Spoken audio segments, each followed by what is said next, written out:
Good afternoon, class. So today is 2nd of March, and we will have to cover the current affairs of today. The first news is related to the G23 that lambasts the Congress alliance with the Furfura Peer. Now, what is this Furfura Peer? This is a party called as India Secular Front. It is a Muslim-dominated party working for the Muslims, and the Congress.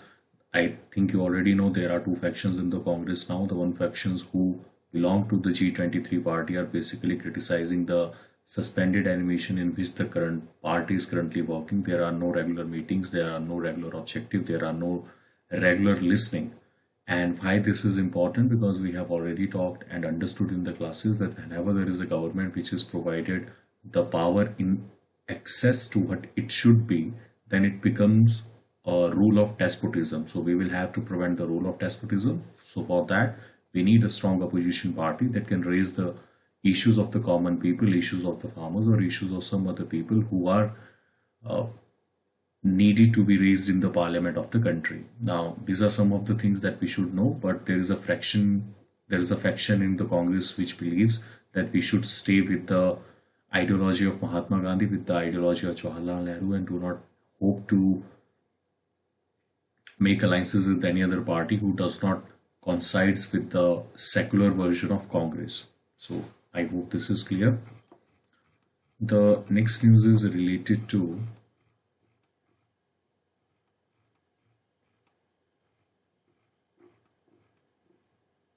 the vital but delicate task of reviving the Iran nuclear deal. I think already most of things has been discussed about the Iran nuclear deal, but starting from the phases, I will discuss what is written in the article later. But first of all, you must know two basic things. The first thing is Iran have a nuclear deal in which certain possession of nuclear fuel in quantity and enrichment is allowed to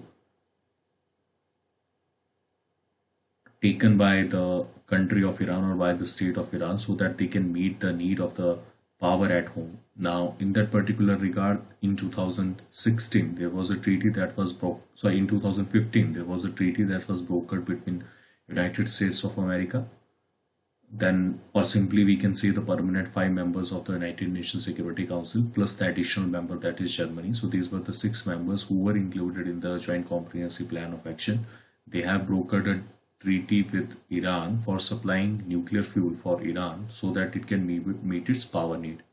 Now there were three or four conditions that were basically laid out by that particular treaty.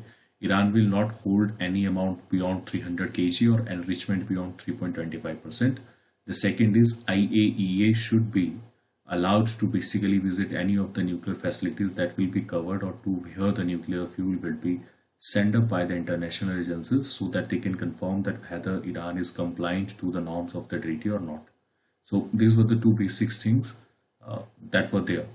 Now there was also certain sanctions on that Iran should not develop ballistic missile system which could hamper or which could strike beyond 500 kilometers. So that are the other restrictions that were currently imposed on Iran. Now what happened when Mr. Trump came to the power? He unilaterally backed away from the treaty.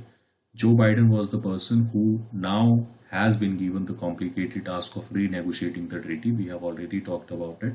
Iran have put up a tough stance and they are not bulging back. They are ready to go back to the treaty norms, but they do not want alteration in any of the treaties. The one major bone of contention between the two nations right now is the tenure of the treaty, which is brokered for 20 years. USA wanted that this year restriction should be removed and it should be for infinite years or let's say 99 years. Iran have said that we will only comply with this particular in the for the next 20 years. That was one of the issues between the two. Now in that particular part, Mr. Trump, when was in the office, has applied maximum pressure against Iran, and this was his policy. That was very favorable to Saudi Arabia and Israel, but not much headway was achieved in this particular treaty, as both of these maximum pressure approach or isolating the Iran or putting sanctions on the Iran was not successful in bringing Iran to the table.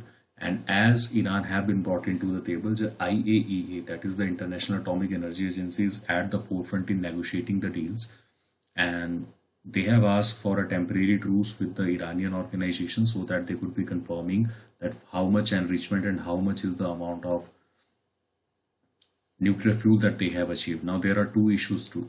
issues to it. What is the domestic situation of Iran and what is the outside situation of Iran? So when we talk about the domestic situation of Iran, the parliament is basically urging and have passed a bill to the president, towards the president over there, and saying directly that if the sanctions are not uplifted by the month of April, then they will develop the nuclear fuel up to the enrichment level of 20%. Now, after, if they have achieved 20% of the enrichment level, it is only a technicality or a technical upgradation away from possessing the nuclear weapons, which will be harmful for whole of the stability of the Central Asian region. Now, what are the options that are in front of United States? They can provide conducive atmosphere. They can release the arrested person, and then there are IMF applications. The sanctions can be removed. The European Union, the United Nations, Qatar, and Kuwait, they can help in the diplomatic headway or diplomatic room they can provide so that negotiations could be conducted among the different parties between USA and the Iran. Now, these were some of the things that were debated. So I hope this is clear.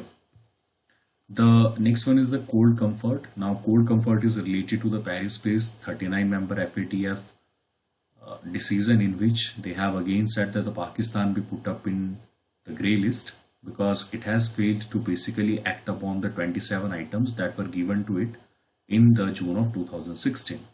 According to an estimate from June 2016 to 2020-21, there is a loss of approximately 38 billion of the financial transactions that were going to Pakistan by staying in the grey list. So mostly India have ensured it. Now, there are only three major things that are needed to be completed by Pakistan. They have acted on the 27 action agenda points that were given to them, and 24 has been completed by them. There are three who are partially not completed and some are partially completed, and which are the most controversial, like terrorist financing and also the financial implications against the UN designated terrorists who are released on bail because the cases are not filed against them, and they are being allowed to roam free and collect any form of money and funding, or the money that is being diverted from the resources to the terrorist funding. So these were some of the things that they have done. Now, what could be done? Most of the people are saying that there is a ceasefire agreement of 2003 that was negotiated between India and Pakistan now, and there could be a hope for developing a trade and a cultural and also technical ties among the two nations. But I don't think that there will be any form of tie in anytime soon, because sooner or later there will be elections in India. If Mr. Modi go this particular way, then he will not be able to call Pakistan from the point of view that he have basically milked the agenda of nationalism in the national election. So nationalism, if he starts talking with Pakistan, nationalism is not an agenda that he will be able to milk. So we will have to see how this particular thing will happen, because the agenda of basic BJP party is nationalism and Hinduism. So they are working on the two isms and they are working with this particular thing, but we will have to see what will happen over time. The next one is the Tamil Nadu loan waiver and the state fiscal capacity drought. So do not read this article if you have not understood what is revenue deficit, what is extra budgetary transaction. It is good article to read because it will provide you basic revision regarding what is revenue deficit and what is fiscal deficit, what is extra budgetary transactions. But if you have understood everything in the economics part, I don't think there is any need to go with this particular article. One thing you have to remember, that Tamil Nadu have basically promised to the voters in the election that when they will be voted to power, all the loans that the corporatives have taken, the societies have taken, or the traders, artisans, or the small help groups have taken, they will be waived by the central government. Now, this is something different from the waiver of the agriculture, but I hope you understand this is what they are intending to do. When we are talking about the revenue deficit, the Tamil Nadu revenue deficit is currently at about 1.5%, which is very high in compared to the neighboring state. In the neighboring state, we can see the revenue deficit close by 0.5% and in the close vicinity of that. So these are some of the things that are needed to be understood, that Tamil Nadu have not gotten some room to basically implement the loan waiver scheme that they want to do. Although it is an election gimmick, but this have been announced, and it could create a negative attitude in the people who basically servicing the loans that they have taken, because every year they will hope the same, that maybe in somehow in some way the loan that they have taken will be waived off by the government, because every year there is election that is going to happen. So some form of election is going to happen, so we will have to see what will be the outcome. But although this is not a good policy of the loan waiver, because it destroys the credit capacity of the banks also, the coming back of the loan also, whatever is being given is not recovered fully. Okay, so balance sheet of the banks is also getting damaged of it. The next news is related to the master and the roster. So this is with respect to the Chief Justice of India. And right now, if you remember, the Chief Justice of India basically tell us about the cases to which form of benches will be constituted, which form of cases will be allocated to whom. Now, it is the single power source of corruption if you are giving so much power in the hand of a single people. And then he have quoted the B.R. Ambedkar statement, in which he have said that although there are certain person who are sitting at the helm of the affairs and they are given unsurmountable or unimaginable power for running the proceeding, what that is desired by the Constitution of India, but we must also understand that the constitution post which is occupied by a particular person may not be free from any form of, or cannot be, or it cannot be said that this person would be free from all form of prejudices, all form of failing or ideology or any type of thinking that he believes in. So this B.R. Ambedkar have said basically in relevance to the pardoning power of the president, because it was asked in the parliament that why there is a need of a pardoning power of the president and what are the objectivity in inserting the clause or the Article 72 into the constitution, because Article 72 basically leads with that if a person have gone from High Court to Supreme Court and the Supreme Court have also upheld the decision that death penalty should be given to him, and if this death penalty or the Supreme Court have already said by seeing all the facts of the cases, can a particular person should be allowed, or sorry, can a particular person go to president or should he be allowed to go to the president? So then B.R. Ambedkar made this particular statement that when we talk about Chief Justice of India, if that is a particular bench, then even the Chief Justice of India is not free from any form of prejudices. He is just a man sitting on a constitution post, although he is subjected to all the scrutiny of the public, all the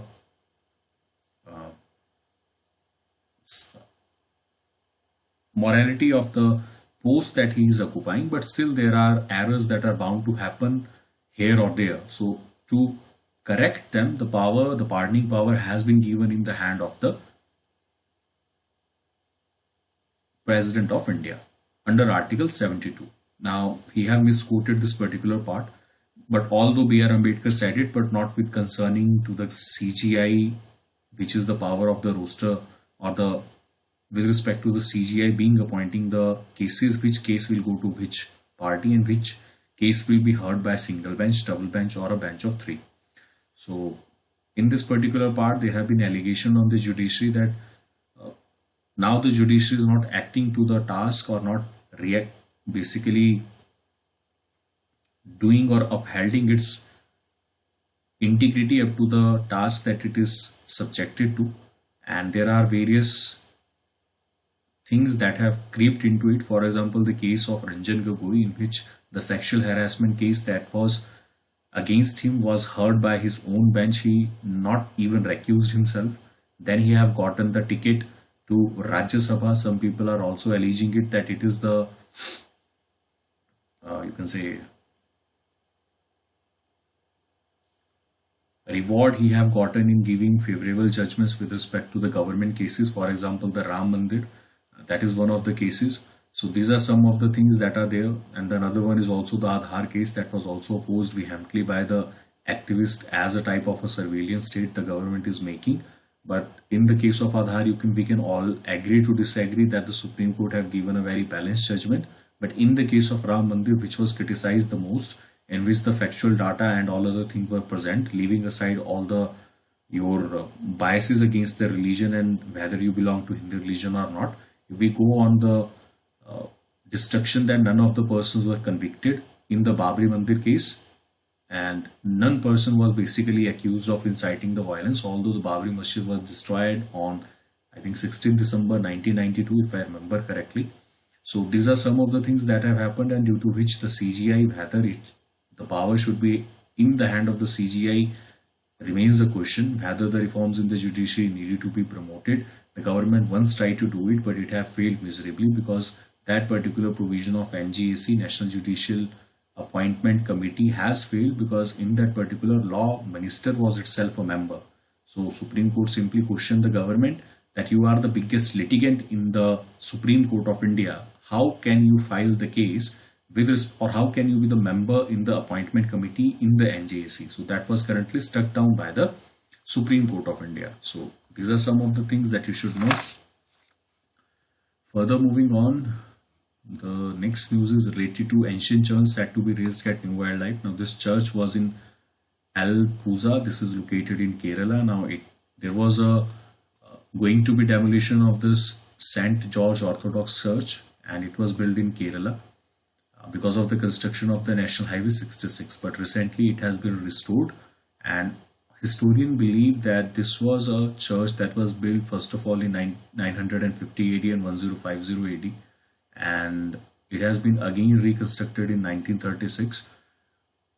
The Archaeological Survey of India have come in. They have asked that this is going to be one of the centrally protected monument. I hope you remember there are approximately 3,233 centrally protected monuments right now. So that is one other thing you should remember here. The next one is the Chinese may have targeted power system ports, says US firm. So there is a report that have been given by the US firm. I hope you remember there was a power grid failure last year in the regions of Mumbai, in which whole of the Maharashtra region did not find electricity for approximately 7 to 8 hours or 12 hours blackouts were there. Now that has stopped all the railways and all of the things that were working, which have created a problem for a lot of people on that particular day. Now the US firm who was conducting the investigation have found that the Chinese, after the LAC skirmishes that have actually happened, basically tried to impose or send certain type of malware into the system that was operating in India, and they have just found that they were coming from a particular company called as a Red Eco that was behind the attack. Now China has said that this is an irresponsible statement made by United States of America agencies. They are working for the free and fair cyber world, and probably we upholding the same. So this is another era, the cyber security, that is also important for having the or protecting the infrastructure of the country, because it can be basically controlled remotely and can be subjected to the whims and fancies of the enemy nation. So that can create a lot of problems if these particular systems are under control. From the government point of view, the government have said that they were informed earlier. They were also looking out at, they have gotten the report. Earlier they were able to prevent the attack, and they will be also able to protect because the infrastructure they have provided for the protection of the digital infra would be enough to basically counter any type of attack at any time. So I hope this is clear. Further moving on, the next news is related to US to keep hardline on China trade. So it was believed that Joe Biden will go with a soft touch on the trade relations with China, but it has been found that the USTR report have said that for the revival of the growth and the employment, the inward-looking policy needed to be favored. There is a need for the promotion of equitable growth. Therefore, the labor reforms and the rights are needed to be upheld in the country, which means the opening of the border will not be provided with respect to the, you can say, international trade that was currently going, and it will certainly take some time to basically again make the world in the global chain. But as USA is saying that they want to stay on the path of the globalization, but the philosophies that they are currently projecting and adopting at home are contrasting to the actual policy they are propagating to the world. So I hope this is clear, and I think that is it for today. Yeah.